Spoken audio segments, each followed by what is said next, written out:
Sri Mal ini pernah mendapat, saya khawatir suatu saat pembangunan infrastruktur mubazir.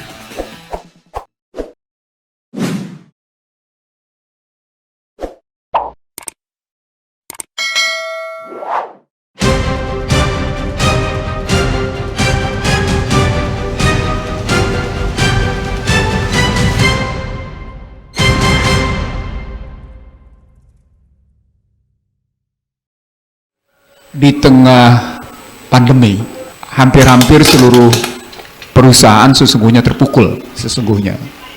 Tidak ada sektor yang boleh bilang tidak terpukul. Tetapi kalau kita ambil bagaimana New York Stock Exchange, London Stock Exchange, kita lihat ada dua perusahaan yang tetap bisa bertahan, bahkan menikmati situasi sekarang. Ini perusahaan IT seperti Amazon, Alphabet, Google ya, dan 5 perusahaan IT lainnya, termasuk perusahaan farmasi, dan terakhir kapitalisasi pasar IT itu 3,17 triliun US dollar, sementara perusahaan-perusahaan pencipta vaksin, penghasil vaksin, sudah menyebarkan produknya, membagi-bagi keuntungan 378 triliun rupiah kepada para pemegang sahamnya. Baik di barat maupun di beberapa negara berkembang, perusahaan-perusahaan yang heavy asset itu ambruk biasanya memang. Artinya perusahaan-perusahaan yang asetnya besar tapi nilai asetnya juga bukan teknologi tetapi seperti Garuda gitu, kebanyakan ambruk posisi. Nah, yang menarik adalah kalau kita ngelihat Garuda dalam perspektif yang lain. Saya mengatakan kalau dia rugi 70 triliun, sesungguhnya ada beban masalah lain. Bung Refli yang saya hormati dan kawan-kawan, sesungguhnya utang BUMN secara menyeluruh sampai dengan Mei 2021, utang BUMN sampai dengan Mei 2021 posisinya mencapai hampir 60 miliar US dollar. Untuk BUMN keuangan 12 miliar 537 juta, sementara untuk BUMN non keuangan jumlahnya 47 miliar 113 juta US dollar. Jadi kalau kita lihat jumlahnya dia sekitar 60 miliar US dollar. Di dalamnya termasuk Garuda. Nah, kalau kita lihat Garuda kena beban utang 70 triliun, dia ada historicalnya, ada riwayatnya. Kalau historical lama, saya kebetulan pernah menjadi orang yang ada di sekitar sana. Jumlah hutang itu pertama karena Garuda pernah memasok pesawatnya MD-11, itu overpricing, kenaikan harga. Lalu kemudian ada beberapa faktor biaya-biaya yang nggak karu-karuan, sehingga memang beban hutangnya tidak teratasi. Yang kedua, pembelian spare part yang juga sedemikian rupa posisinya. Nah terakhir, ketika dia mulai ambruk lagi dengan situasi keuangan, dia jual sahamnya dan diambil, lalu kelihatan membaik. Nah, situasi ini berlanjut ternyata karena memang tidak ada perbaikan, sesungguhnya tidak ada perbaikan manajemen yang signifikan. Terakhir ketika Garuda dihempas oleh kasus Harley Davidson dan Brompton, ingat ya, bagaimana dihempas oleh kasus Harley Davidson dan Brompton, sesungguhnya ada kecamuk internal yang ramai di dalamnya sesungguhnya. Bukan cuma sekedar kasus Brompton dan kasus Harley Davidson yang dibawa, tapi ada kecamuk internal yang akhirnya membawa Direktur Utama lama jatuh posisinya. Itu Garuda. Nah kalau kita balik lagi sekarang ke situasi hutang BUMN secara menyeluruh yang berkontribusi terhadap utang negara sebesar 14,35%, maka sesungguhnya kita punya masalah bukan melulu pada persoalan BUMN, karena sebuah BUMN akan sangat tergantung pada kondisi perekonomian di tempat yang bersangkutan posisinya. Kita lihat misalnya sekarang begini. Hutang negara saat ini, saya geser untuk melihat utang dalam perspektif akhirnya apakah BUMN itu untung atau tidak posisinya. Karena BUMN punya tugas menjalankan pemerintah untuk infrastruktur. Jadi sesungguhnya kalau Anda bilang BUMN-nya seperti tadi bilangnya, maka kita harus ngeliat dulu bagaimana sesungguhnya posisi utang luar negeri Indonesia. Per Mei 2021 jumlah hutang negara secara menyeluruh adalah 415 miliar 627 juta. Pemerintah sendiri punya utang 206 miliar 220 juta. Yang menarik, dari jumlah hutang ini bisa dirupiahkan nggak itu? Biar ada gambaran. Kalikan saja 14.400. Kurang lebihnya begitu gitu.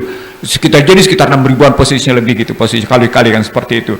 Nah, triliun posisinya. 6.000 triliun ya? Iya, 6.000 sekian triliun ya posisinya. Utang BUMN 5.000 triliun. Iya. Okay. Jadi kalau kita lihat dari 415 miliar 627 juta US dollar, pertanyaannya, apakah pemerintah selalu menyatakan utangnya aman? Mari kita buktikan apakah ini aman atau tidak. Mari kita buktikan. Yang pertama adalah kalau dilihat dari angka jumlah hutang dalam bentuk US dollar 275 miliar US dollar, 432 juta. Anda kalau mau bantah data saya, bantah dua institusi ya, bantah BI sama bantah Kementerian Keuangan. Saya ulang ya, kalau mau bantah angka saya, bantah Kementerian Keuangan dan bantah BI. Jadi bukan bantah saya, karena sumber saya valid posisinya. Jumlah dalam bentuk US dollar, dan ini sumber pertama kerentanan. Saya ulang, ini sumber, nanti akan ketama ke Garuda, akan kena ke Garuda. Sumber utama kerentanan itu adalah karena utang yang diciptakan oleh pemerintah sebesar bentuk US dollar adalah 275 miliar US dollar, 432 juta atau 66,27%. Kalau pakai kajian ekonomik, Anda sesungguhnya sudah menggambarkan bahwa fundamental makro Anda bukan sekedar rentan tapi rapuh. Karena Anda akan mudah sekali dimainkan oleh namanya situasi perekonomian tadi. Nah, apakah ini angka yang bisa kita lihat membaik atau meningkat posisinya? Kalau dilihat dari awal Joko Widodo berkuasa, saya ambil Januari 2015, angka pertamanya 69,7%. Tetapi dari segi jumlah posisinya harus dibandingkan berapa persen asing memiliki posisinya atas posisi utang itu posisinya. Nah, saya ngambil data yang disampaikan oleh Sri Mulyani. Tadi saya buka dengan kata-kata perang ekonomi. Dalam sebuah seminar di Kepolisian Republik Indonesia dengan pembicara Menteri Keuangan, Gubernur Bank Indonesia, Kapolri, Menko Luhut Binsar Panjaitan, saya bertanya begini pada Menteri Keuangan. Bu, kalau Amerika melakukan deglobalisasi, kenapa Indonesia tetap melakukan globalisasi? Menarik kan pertanyaannya? Bagaimana Indonesia tetap melakukan globalisasi di tengah dalam suasana global pandemik? Tidak ada satu negara pun yang tetap melakukan globalisasi. Hanya Indonesia yang melakukan globalisasi posisinya. Sayang saya tidak memperoleh jawaban yang cukup memuaskan. Dan saya anggap itu gambaran orientasi pemikiran dan akhirnya beraplikasi pada orientasi kebijakan. Nah, kalau diambil dalam perspektif itu, maka sesungguhnya angka yang muncul pada 66,27% sebagai komponen bentuk US dollar, dia menunjukkan juga gambaran kerentanan posisinya. Kerentanan kedua adalah karena Indonesia menyandarkan banyak pada ekspor. Dan kalau pakai ekspor menurut Gubernur Bank Indonesia saat itu, ya kita ekspor seperti sekarang diakui sebagai ekspor barang mentah. Saya bilang kalau ekspor barang mentah berarti ini sama dengan ekonomi penjajahan. Anda tahu berapa jumlah ekspor terhadap utang? Jumlahnya adalah utang terhadap ekspor 215,08%. Di awal Joko Widodo berkuasa, Bung Arya Sinulinga, di awal berkuasa jumlahnya adalah 136,59%. Jadi utang dibanding dengan ekspor di awal Joko Widodo berkuasa 136,59%. Dalam posisi Mei 2021 jumlahnya 215,08%, kerentanan kedua. Artinya, saya ingin mengatakan Anda tidak menghasilkan dolar yang cukup. Di tengah Anda punya kebutuhan akan dolar untuk bayar pokok dan bayar bunga. Itu kerentanan kedua. Kerentanan ketiga yang selalu dianggap aman. Posisi utang terhadap PDB sekarang adalah 39,41%. Mereka selalu bilang ini aman. Saya akan mengatakan begini. Ketika Jepang dan Amerikanya dia jadi contoh punya pertanyaan. Jepang itu berutang dalam bentuk apa? Kepada siapa dan dalam bentuk apa? Amerika itu berutang dalam bentuk apa dan kepada siapa? Kajian ekonomi makro di seluruh dunia, ketika sebuah negara berhutang dalam bentuk denominasi, bukan mata uangnya sendiri, sesungguhnya dia rentan. Sesungguhnya di rentan. Jadi walaupun Amerika katakan 131%, Jepang 112% posisinya, tapi karena dia berhutang dalam denominasinya sendiri, dalam US dollar, that's safe, mereka aman. Begitu juga yang namanya Jepang, yang 127% tadi posisi. Nah, kalau begitu, kita lihat sekarang, kita geser ke BUMN. Bagaimana BUMN berhutang dalam kondisi sekarang. Tadi sudah saya sebut, hutang BUMN, keuangan dan non-keuangan dipecah dua, itu jumlahnya per hari ini, per Mei, 59 miliar 650 juta US dollar. Saya ulang, 59 miliar 650 juta US dollar. Data Bank Indonesia Kementerian Keuangan. Bantah, silakan bantah BI, bantah Kementerian Itu Keuangan. setara dengan berapa itu, Bang? Setara dengan kurang lebih? Kalau Anda bikin bulletin misalnya katakan menjadi 60 miliar US dollar, kali 14.400 rupiah posisinya. Silakan pikir sendiri berapa. Yang menarik adalah presentasenya. Sejak yang namanya Joko Widodo berkuasa hingga hari ini. Di awal Joko Widodo berkuasa, atau tepatnya Januari 2015, jumlah hutang BUMN dalam bentuk US dollar itu secara menyeluruh dalam bentuk US dollar hanya 9,89%. Per Mei 2021, ini menariknya di sini angkanya 14,35%. Kalau kita bikin kajian, artinya utang BUMN-nya berkontribusi dalam bentuk US dollar, sesungguhnya berkontribusi atas kerentanan, berkontribusi atas kerapuhan fundamental makroekonomi, berkontribusi sebesar 14,35%. Nah, dari sini bisa dipilah-pilah.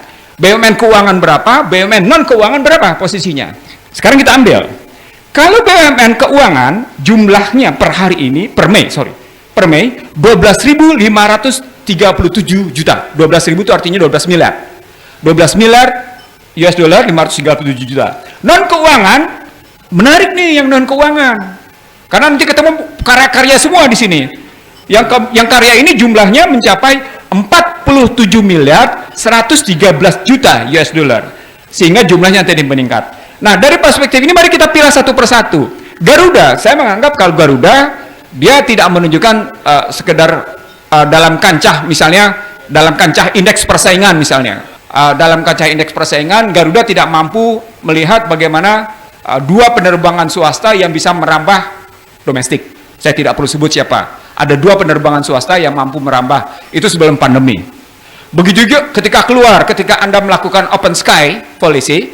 Open sky policy itu Anda membenarkan negara tetangga memasuki beberapa airport yang statusnya internasional. Sehingga yang mestinya menjadi kue bagi Garuda, tapi kue itu diambil oleh negara tetangga dengan atas nama perusahaan-perusahaan penerbangan yang sesungguhnya adalah aliansi mereka. Nah, itu dilihat dari indeks persaingan. Dilihat dari namanya manajemen, dia memang punya masalah. Tadi saya bilang bagaimana manajemen keuangannya tidak mampu menstrukturkan beban-beban keuangan sebelumnya posisinya. Nah, terakhir Bung Refli, dari lihat dari posisi ini, sesungguhnya yang sedang dihadapi oleh situasi makro ke mikro adalah posisinya kita tidak mampu melihat inward looking secara baik untuk outward. Artinya kita tidak mampu melihat ke dalam, posisi ke dalam, untuk melihat keluar dengan baik. Kalau hari ini misalnya kita lihat beberapa negara sudah berhasil pulih karena dengan alasan global pandemi, maka kita mengatakan kita masih belum kelihatan selesai kapan pulih. Nah, maka pertanyaan pokoknya menjadi bagaimana sebenarnya kontribusi dalam negeri dalam rangka memperkuat ketahanan ekonomi. Karena kalau kita masuk dalam cara berpikir perang ekonomi, maka sesungguhnya yang dipersoalkan adalah ketahanan ekonomi negara kita. Seberapa jauh kita punya ketahanan ekonomi kita? Dari angka-angka yang saya bentuk tadi, jelas fundamental makro di era Joko Widodo tidak mengalami perbaikan. Jadi dari era katakan sejaknya namanya Indonesia dipukul lewat nilai tukar, sehingga hari ini sesungguhnya tidak ada fundamental makro yang membaik. Jadi underlining fundamental makro tidak membaik sama sekali. Tidak membaik. Tapi juga tidak memburuk. Kalau ini bahkan bilangnya memburuk. Kalau pakai angka tadi dia bergerak dari 69 ke 67, dia bergesernya cuma 2%. Tapi kalau diambil pada konsumsi ekspor, dia lebih parah. Jadi Anda tergantung pakai indikator mana. Kalau pakai Anda indikator pakai PDB seperti yang mereka selalu argumenkan, nggak fair argumennya. Karena argumen Anda argumen pada posisi ini berbasis pada uangnya sendiri, mereka bandingkan dengan Amerika atau Jepang, kita berbasis pada denominasi uang asing posisi. Yang kedua, PDB-nya tidak dihitung berdasarkan komposisi perusahaan-perusahaan asing yang menguasai PDB. Saya ingin mengatakan begini, PDB kita 52% itu dikuasai oleh industri keuangan, dan industri keuangan itu mayoritas adalah seperti kita ketahui sebagaimana kajian institusi keuangan Indonesia mayoritas asing. Nah, dalam perspektif itu bagaimana tidak BUMN itu menjadi rentan. Lalu ketika Presiden mengeluh soal ada bendungan, tidak ada saluran tersier, tidak ada saluran sekunder, tidak ada saluran primer. Lalu ada bandara, tidak ada akses posisinya. Itu berarti pendapat Sri Mulyani benar. Apa pendapat Sri Mulyani? Sri Mulyani pernah mendapat, saya khawatir suatu saat pembangunan infrastruktur mubazir. Itu Sri Mulyani. Yang kedua, pendapat Sri Mulyani, indeks logistik dibesarin sedikit. Saya khawatir pembangunan infrastruktur itu mubazir. Itu Sri Mulyani ngomongnya. Yang kedua, omongan Sri Mulyani yang paling menarik. Dilihat dari indeks logistik performance index, Sri Mulyani bilang lagi begini sebagai Menteri Keuangan. Kita membangun infrastruktur di mana-mana, tetapi ternyata harga logistik performance kita 10% lebih mahal dari negara tetangga. Apa artinya? Hutang-hutang yang tercipta dalam rangka infrastruktur itu sesungguhnya tidak memperbaiki persaingan secara dilihat dari competitiveness index membaik, tapi dilihat dari segi harga ternyata tidak.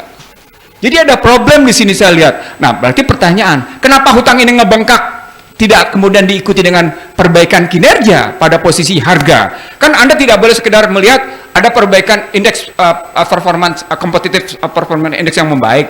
Anda harus melihat juga pada harga, dan nyatanya sebenarnya mengeluh kita 10% lebih mahal dari harga logistik di negara tetangga, artinya kita tidak membaik. Kemarin ada keluhan soal bagaimana di Tanjung Priok, dan itu kelihatan ternyata keluhan Presiden Joko Widodo berkali-kali di Tanjung Priok itu yang katanya sudah berkali-kali itu juga tidak teratasi posisinya. Yang menarik adalah ternyata kalau kita lihat dari situ, kita melihat juga ternyata dari struktur perekonomian secara menyeluruh gitu posisinya, daya saing pertarungan berpikir kita juga dalam konstruksi perekonomian yang tadi saya bilang orientasi globalnya itu tidak memperbaiki inward lookingnya.